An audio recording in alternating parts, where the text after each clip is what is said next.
Что это там? Да смотрите, могут меня забанивали за то, что чихаю.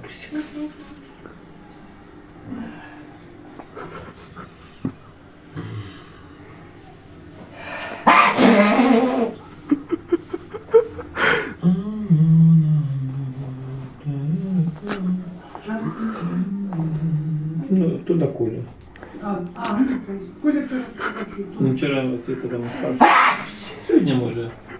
Не вечір. Ну, якщо буде помилка, у вас у тебе... Не чихай, а делай обзор видосов цирковой Бэби. Хай Коля що скаже. Скільки діяти? Надо было закрытой пастью чихать. Я дядя Черпых. Да. Ой. Тебе блочат за то, что ты чихаешь. Так тебя я ж не снимаю, ты ж снимаешь. А я снимаю. Так тебя и заблочат. Нет. Маковей. Хотелось бы вернуться в Мелитополь. Да и заблочат. Ты ж снимаешь, а не я. Всего тогда человеку что? Поздоровайся с моими зрителями. Привет, ты! Всего-то, да?